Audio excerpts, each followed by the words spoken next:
नमस्कार दोस्तों। इंसान के जीवन में एक ऐसा भी समय आता है जब उस इंसान को चाहते हुए या फिर ना चाहते हुए भी अकेला रहना पड़ता है। लेकिन क्या आप जानते हैं कि अकेले रहने के बहुत से फायदे हैं। कुछ लोग ऐसे भी होते हैं जो अकेला रहना ही पसंद करते हैं, तो वहीं कुछ लोगों को अकेले रहने का मन ही नहीं होता, पर फिर भी कभी कभी अकेला रहना पड़ जाता है।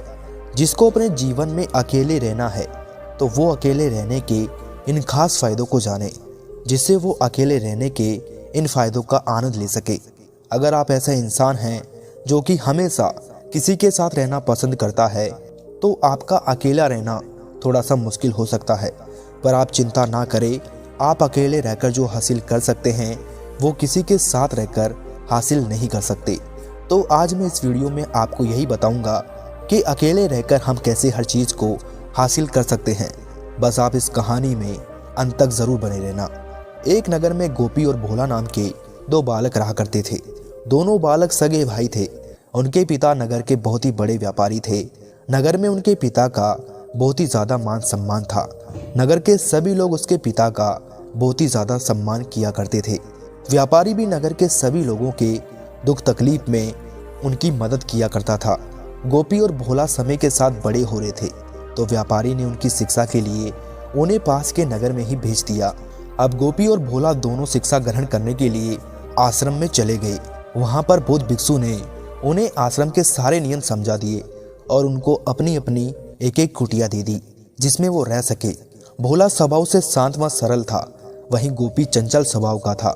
भोला को अकेले रहना बहुत ही ज़्यादा पसंद था। वो कभी भी अपना समय बर्बाद नहीं किया करता था। सुबह उठकर आश्रम के कार्यों को निपटा कर वो एकांत में समय व्यतीत किया करता था, और जब बौद्ध भिक्षु उपदेश देते तो वो ध्यानपूर्वक उनके उपदेशों को सुना करता था। जब उपदेश खत्म हो जाते तो भोला फिर से अकेले में जाकर एकांत में जाकर ध्यान साधना किया करता था। वो अकेले रहकर प्रकृति की हर चीज़ को निहारता और उनको समझने का प्रयास करता। अगर उसके मित्र उसको खेलने के लिए बोलते या फिर गप्पे मारने को बोलते तो वो कभी भी उनके पास नहीं जाता, वो उन्हें मना कर देता और अकेले में जाकर ध्यान साधना किया करता। भोला हमेशा अकेला रहना ही पसंद किया करता था। वहीं दूसरी तरफ उसका भाई गोपी सुबह उठकर जल्दी जल्दी बेमन से आश्रम के सभी कार्यों को निपटा लेता और फिर इधर उधर घूमने में अपना समय व्यतीत किया करता। और जब बौद्ध भिक्षु आश्रम के सभी शिष्यों को उपदेश देते तो गोपी का ध्यान उपदेशों में तो होता नहीं, वो उपदेश को सुनता तो नहीं था, बल्कि वो ये इंतजार में रहता कि कब गुरुदेव का उपदेश खत्म हो और वो कब अपने मित्रों के साथ खेले, उनके साथ गप्पे मारे।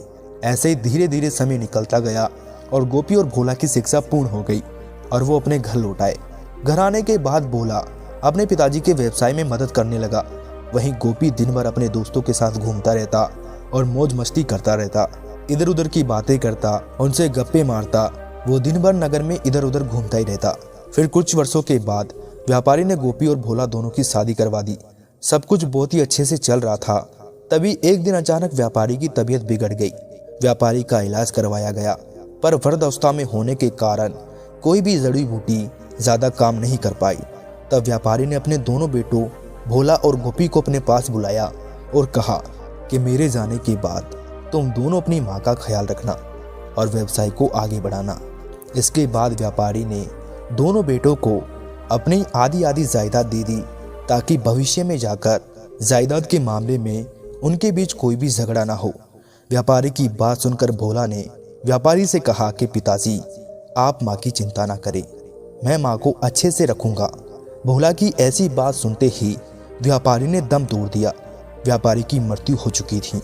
वो व्यापारी अपने नगर का बड़ा व्यापारी तो था ही, उसके पास किसी भी चीज़ की कोई कमी नहीं थी। दोनों भाइयों के पास आधा आधा धन आ चुका था। अब दोनों भाइयों ने अपना अलग अलग व्यवसाय शुरू भी कर लिया। भोला मन लगाकर अपना व्यवसाय करता। वो हमेशा अपने व्यवसाय को आगे बढ़ाने के बारे में नए नए तरीके अपनाता। वो खूब मेहनत करता। वहीं दूसरी तरफ गोपी ने व्यवसाय तो शुरू कर लिया, पर गोपी को तो एक जगह टिककर रहने की आदत कहाँ थी। वो तो दिन भर अपने दोस्तों में घूमता फिरता, इधर उधर की बातें किया करता, जिस कारण उसका मन व्यवसाय में लग ही नहीं रहा था। वो व्यवसाय करते समय हमेशा अपने मित्रों के पास जाने के बारे में सोचता रहता और कभी कभी तो उसके मित्र ही उसके पास आ जाते। जब उसके मित्र उसके पास आते तो वो ठीक से अपने व्यवसाय में ध्यान नहीं दे पाता, जिससे उसका व्यवसाय जैसा था वैसा का वैसा ही बना रहा। उधर दूसरी तरफ भोला अपने व्यवसाय में खूब तरक्की कर रहा था। उसने अपने व्यापार को 4 गुना बढ़ा लिया। ये देखकर गोपी को भोला से ईर्ष्या होने लगी और वो भी अपने व्यापार को बढ़ाने के लिए नए नए हथकंडे अपनाने लगा। पर उसके व्यापार में कोई असर नहीं पड़ा, क्योंकि वो कुछ दिनों तो ठीक से कार्य करता और फिर अपने दोस्तों में घुल मिल जाता। उसके दोस्त भी ऐसे ही थे, हमेशा उसके आसपास ही मंडराते रहते। उसके मित्र खुद तो कोई कार्य करते नहीं थे और ना ही वो गोपी को कोई कार्य करने देते थे, जिससे ना तो गोपी अपने व्यवसाय को बढ़ा पाया और जो उसके पास था वो उसे भी नहीं संभाल पाया। अब गोपी के पास कोई कुबेर का खजाना तो था नहीं जो खत्म ही ना हो। समय के साथ साथ गोपी का सारा धन खत्म हो गया और उसका सारा व्यवसाय ठप हो गया। उसे समझ ही नहीं आ रहा था कि उसके साथ ऐसा क्यों हो रहा है, और वहीं दूसरी तरफ उसका भाई भोला खूब तरक्की कर रहा है। आखिर ऐसा क्यों? गोपी ये विचार करने लगा कि भोला को तो नगर में कोई भी नहीं जानता, वो तो हमेशा अकेला ही रहता है, किसी से ज्यादा बात भी नहीं करता, फिर भी वो इतनी तरक्की कैसे किए जा रहा है। और मुझे तो नगर के सभी लोग जानते हैं, मैं सबसे बात भी करता हूँ, फिर भी मेरा व्यवसाय क्यों नहीं बढ़ पा रहा।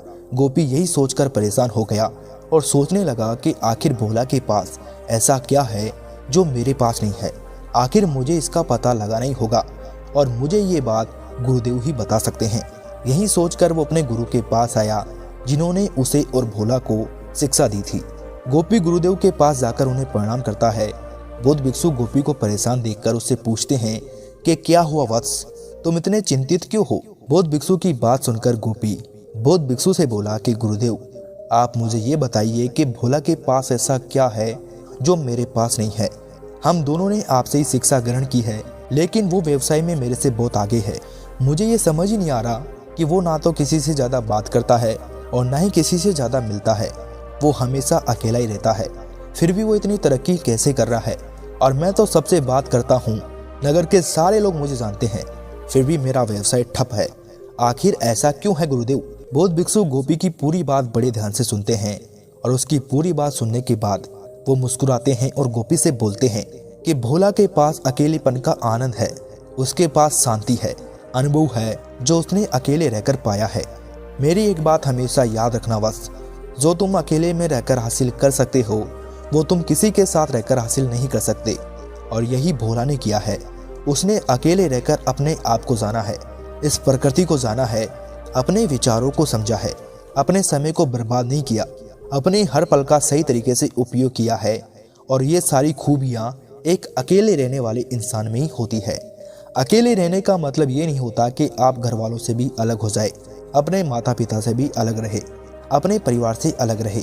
अकेले रहने का मतलब ये है कि अपने आसपास के जितने भी फालतू के लोग हैं या आपके पास जितने भी नकारात्मक लोग होते हैं, जिनके साथ आप दिन भर बेफिजूल का समय बिताते हैं, उन सभी बिना काम के लोगों को छोड़कर खुद के लिए समय निकालना और फिर उसी समय को अपने सपनों के लिए लगाना। और ये आप अकेले रहकर ही कर सकते हैं। फिर बौद्ध भिक्षु गोपी से कहते हैं कि मनुष्य में बहुत सारी खूबियाँ होती है जिसे वो अकेला रहकर ही समझ सकता है। फिर बौद्ध भिक्षु गोपी को अकेले रहने वालों की खूबियों के बारे में बताते हैं कि अकेले रहने वालों में पहली खूबी ये होती है कि उनकी अपनी अलग पहचान होती है और वो औरों की अपेक्षा हर काम को अलग तरीके से करते हैं। तुमने ये तो सुना ही होगा कि हर व्यक्ति में कुछ ना कुछ खास तो होता है, लेकिन उस खासियत का पता हमें तब मालूम होता है जब हम खुद के साथ समय बिताते हैं। लेकिन जो व्यक्ति अपना ज़्यादा समय बाकी दुनियादारी में बिताता है, उस व्यक्ति को अपने खुद के महत्व के बारे में समझ ही नहीं आता है और वो दूसरों के व्यक्तित्व से इतना प्रभावित होता है कि जो उसकी खुद की पहचान है वो उसे पहचान ही नहीं पाता। लेकिन जो व्यक्ति अकेला रहना पसंद करता है, उसकी अपनी एक अलग पहचान होती है और उसका खुद की नज़रों में एक अलग ही आत्मसम्मान होता है, क्योंकि ऐसे लोगों के खुद के नियम होते हैं जिसे वो खुद ही बनाते हैं और बिना किसी से प्रभावित होकर अपना जीवन औरों से अलग ढंग से जीते हैं। फिर बौद्ध भिक्षु गोपी से कहते हैं कि अकेले रहने वालों में दूसरी खूबी ये होती है कि वो हमेशा सकारात्मक सोचते हैं। जब हम बहुत सारे लोगों के साथ रहते हैं तब हम अपने आप की दूसरे लोगों के साथ तुलना करते हैं, एक दूसरे की चुगली भी करते हैं। यदि हमें दूसरों में एक अच्छा भी गुण दिखता है तो हमारे मन में एक नकारात्मक सोच जन्म लेने लगती है कि मेरे अंदर तो ये गुण है ही नहीं।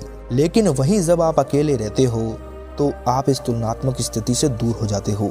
आपको कोई नहीं देखता और ना ही कोई दूसरा व्यक्ति आपकी अपने आप से तुलना करता है। और ऐसे समय में जब आप खुद के साथ अकेले रहते हो तो आपको अपने अंदर झांकने का मौका मिलता है और अपने खुद के साथ समय बिताने का मौका मिलता है, जिससे आप अपने साथ समय बिता पाते हैं।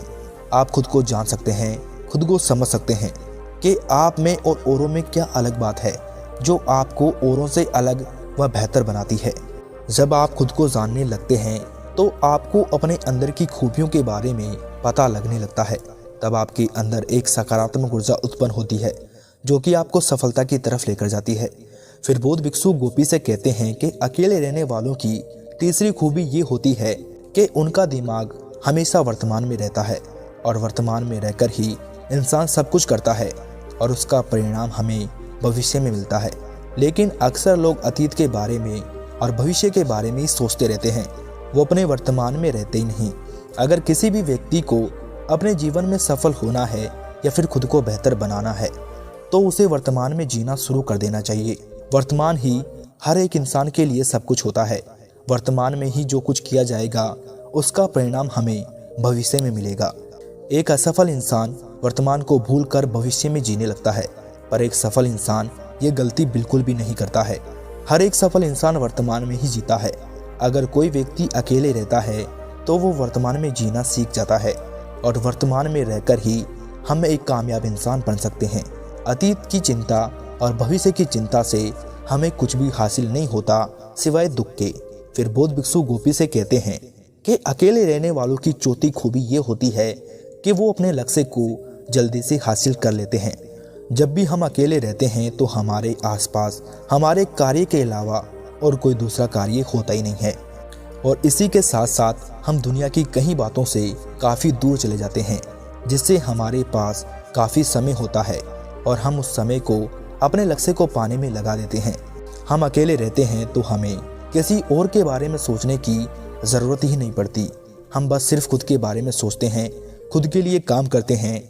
दूसरों के कारण हमारा समय बर्बाद नहीं होता और हम अपना पूरा समय अपने लक्ष्य को दे पाते हैं। जब कोई व्यक्ति अपना ज़्यादा समय अपने लक्ष्य को पाने के लिए उपयोग करता है तो अन्य के मुकाबले वो जल्द अपने लक्ष्य को हासिल कर लेता है और एक सफल व्यक्ति बन जाता है। लेकिन वहीं अगर हम लोगों से घिरे रहते हैं तो हम अपना ज़्यादातर समय उन्हीं लोगों के साथ बर्बाद कर देते हैं और अपने लक्ष्य को पूरा समय नहीं दे पाते। कभी कभी हम अपने लक्ष्य के बारे में लोगों को बता देते हैं ताकि वो हमारी मदद कर सके, लेकिन लोग आपकी मदद करने की बजाय आपको कमज़ोर बना देते हैं। आपसे कहते हैं कि तू इस कार्य को नहीं कर सकता, इस कार्य में बहुत मेहनत है, इस कार्य में बहुत कठिनाइयाँ हैं, क्योंकि इसमें बहुत ज़्यादा पैसे लगेंगे। आपको गलत राय दे देते हैं और आप सच में मान लेते हैं कि शायद मैं इस कार्य को नहीं कर सकता। लेकिन जो इंसान अकेला रहता है वो किसी से कुछ नहीं कहता और वो अपने कार्य में लगा रहता है। उसे अपने कार्य से भटकाने वाला कोई नहीं रहता।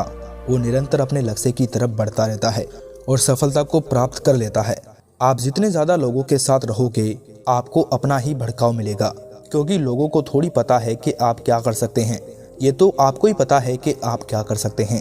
इसीलिए खुद पर विश्वास रखो और निरंतर अपने लक्ष्य के प्रति कार्य करो, सफलता अवश्य मिलेगी। फिर बौद्ध भिक्षु गोपी से कहते हैं कि अकेले रहने वालों में पांचवी खूबी ये होती है कि वो हमेशा शांत रहते हैं, शांति को महसूस करते हैं। अकेले रहने से हमें शांति का काफ़ी आनंद मिलता है। शांति पाने के लिए लोग काफ़ी कुछ करते हैं, फिर भी शांति मिल नहीं पाती। लेकिन अकेले रहने वाले व्यक्ति को बिना कुछ किए ही शांति मिलती है। हम जितना लोगों से दूर रहेंगे उतना ही हम शांत रहेंगे, क्योंकि इस संसार में सभी लोग एक जैसे तो है नहीं। कुछ हमें अच्छी बातें बताते हैं तो कुछ हमें बुरी बातें बताते हैं। कुछ लोगों की सोच अच्छी होती है तो कुछ लोगों की सोच बुरी होती है। और हम जिन लोगों के साथ रहते हैं उनकी सोच का हमारे ऊपर बहुत ही ज़्यादा असर पड़ता है। गलती से अगर हम नकारात्मक लोगों के साथ रहने लग गए तो हमारा मन हमेशा उनकी बातें सुनकर अशांति रहेगा। हम बार बार उन्हीं बातों को छोड़ते रहेंगे कि कहीं मेरे साथ ऐसा ना हो जाए। जब हम लोगों के साथ रहते हैं तो हमें इस बात का ध्यान रखना पड़ता है कि कहीं हमारी किसी बात से उन्हें बुरा ना लग जाए या फिर उनकी कोई बात हमें बुरी लग जाती है जो कि हमारी शांति को भंग करती है। और एक अशांत व्यक्ति कभी भी सफलता हासिल नहीं कर सकता। शांत रहकर ही हम हर समस्या का हल निकाल सकते हैं, हर परेशानी से बाहर निकल सकते हैं, कुछ नया कर सकते हैं। लेकिन अगर हम अशांत रहेंगे तो हम कुछ नहीं कर पाएंगे, बल्कि मुसीबतों में फंसते चले जाएंगे। फिर बौद्ध भिक्षु गोपी से कहते हैं कि अकेले रहने वालों में छठी खूबी ये होती है कि उसमें आत्मविश्वास होता है, और आत्मविश्वास हमारे जीवन के लिए और सफलता के लिए बहुत ही ज़्यादा ज़रूरी है। और जब हम अकेले रहते हैं तो हमारा आत्मविश्वास तेज़ी से बढ़ता है, और अकेले होने पर हम बस खुद पर ध्यान कर पाते हैं। हमारे आसपास होने वाली हर चीज़ के जिम्मेदार हम खुद ही होते हैं। जैसे अगर आप अपने कमरे में अकेले हो तो उस कमरे में होने वाली हर घटना के जिम्मेदार आप खुद होंगे। जैसे कि अगर आपके कमरे में रखी कोई चीज़ खो गई तो उसके जिम्मेदार आप खुद स्वयं होंगे। वहीं अगर आप किसी और को भी अपने कमरे में आने को देते हैं तो आप उस गलती के जिम्मेदार खुद को नहीं मानते, जबकि आत्मविश्वास बढ़ाने के लिए जिम्मेदार बनना ज़रूरी होता है। इसीलिए ही आप अकेले रहकर अपने आत्मविश्वास को बढ़ा सकते हो, क्योंकि आत्मविश्वास हमारे जीवन और सफलता के लिए काफ़ी ज़्यादा ज़रूरी है। फिर बौद्ध भिक्षु गोपी से कहते हैं कि अकेले रहने वालों में सातवीं खूबी ये होती है कि वो आत्मनिर्भर होते हैं। अकेले रहने वाले लोग कभी किसी का एहसान नहीं लेते, क्योंकि उन्हें किसी पर निर्भर नहीं रहना पड़ता। अकेले रहने वाले लोग किसी भी काम के लिए, किसी भी ज़रूरत के लिए किसी पर निर्भर नहीं होते। वो अपनी ज़रूरतों को पूरा करना अच्छी तरीके से जानते हैं, जो कि अपने आप में एक बहुत ही अच्छी बात है, क्योंकि आजकल की ये दुनिया स्वार्थ से भरी पड़ी है।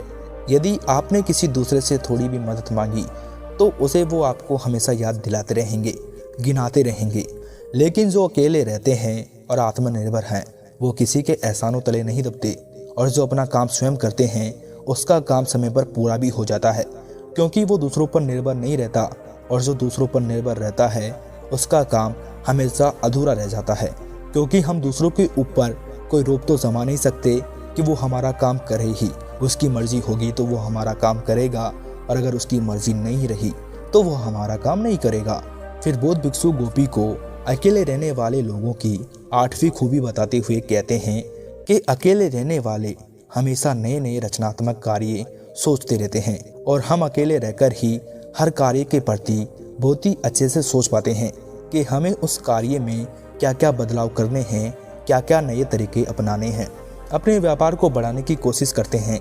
हमारे कार्य में कहाँ परेशानी आ रही है, हम उसे कैसे दूर कर सकते हैं। ये सब हम तभी सोच पाते हैं जब हम अकेले रहते हैं। लेकिन हम लोग क्या करते हैं, जरा सी कोई परेशानी आई नहीं कि लोगों के पास परेशानी का हल पूछने के लिए चले जाते हैं, और फिर वो लोग आपको गुमराह कर देते हैं, और काम बनने की बजाय बिगड़ जाता है। और लोगों के बीच में रहने पर आप कुछ भी नया नहीं सोच पाते, क्योंकि आप दिन भर उन्हीं की सोच में गिरे रहते हैं। फिर बौद्ध भिक्षु गोपी से कहते हैं कि मनुष्य अकेला रहकर सब कुछ हासिल कर सकता है, और तुम जितना लोगों के साथ रहोगे उतना ही तुम उलझते जाओगे। फालतू के लोगों से दूर रहो और अपने लक्ष्य पर पूरी ईमानदारी से कार्य करो, तुम्हें सफलता अवश्य मिलेगी। अब गोपी को बौद्ध भिक्षु की सारी बात समझ आ चुकी थी। उसे समझ में आ गया था कि भोला का व्यापार इतनी तरक्की पर क्यों है, और वहीं दूसरी ओर उसका व्यापार इतना ठप क्यों है। उसे अब अपनी सारी गलतियों का एहसास होने लगा, और उसने निश्चय किया कि अब वो अपनी सारी गलतियां सुधारेगा और फालतू के लोगों से दूर रहेगा, और अकेला रहकर अपने जीवन को बेहतर बनाएगा।